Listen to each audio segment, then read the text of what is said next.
KJ Johnson ഒപ്പം ചേരുകയാണ്. താങ്കളിപ്പോൾ കാസർഗോഡാണ് ഉള്ളത്. അവിടുന്ന് ഈ വിധിന്യായം കേൾക്കാനാണ് തിരുവനന്തപുരത്തേക്ക് എത്തിയത്. പ്രതീക്ഷിച്ച പോലെയാണോ വിധി വന്നത്? അതെ, ഇത് ഞാനിപ്പോൾ കാസർഗോഡ് DCRB DSP ആണ്. ഈ വിധിന്യായത്തിന് വേണ്ടിയിട്ടാണ് ഇവിടെ എത്തിച്ചേർന്നിട്ടുള്ളത്. നമ്മൾ പ്രതീക്ഷിച്ച പോലെ തന്നെയുള്ള ഒന്നാം പ്രതിക്ക് ഉള്ള ശിക്ഷ കോടതി കുറ്റക്കാരിയാണെന്ന് ശരിവെച്ചിട്ടുണ്ട്. അപ്പോൾ 3 പ്രതികൾക്കെതിരെയും ശക്തമായ തെളിവുകൾ തന്നെയാണ് പ്രോസിക്യൂഷൻ ഭാഗം പബ്ലിക് പ്രോസിക്യൂട്ടർ അദ്ദേഹം ഒക്കെ നിരത്തിയത്. അതിൻ്റെ ഭാഗമായിട്ടാണ് ഇപ്പോൾ ഈ കോടതി വിധി വന്നിരിക്കുന്നത്.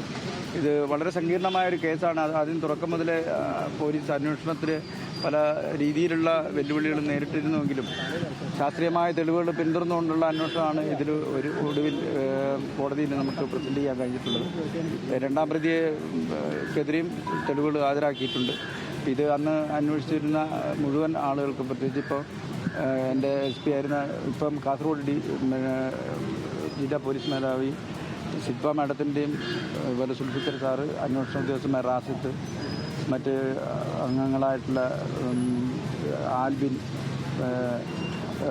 അതുപോലെ സതീഷ്, സിനിലാൽ തുടങ്ങിയ ടീം അംഗങ്ങൾ ഇതിൽ ഈ കേസിൻ്റെ ചാർജ് കൊടുക്കുന്നവരെ പൂർണ്ണമായിട്ടും ട്രയൽ അവസാനിക്കുന്നവരെ കൂടെ നിൽക്കുകയും മറ്റുള്ള മുഴുവൻ മേലുദ്യോഗസ്ഥന്മാരും ഈ കേസിനെ വളരെയധികം സപ്പോർട്ട് ചെയ്യുകയും ചെയ്തിട്ടുണ്ട്.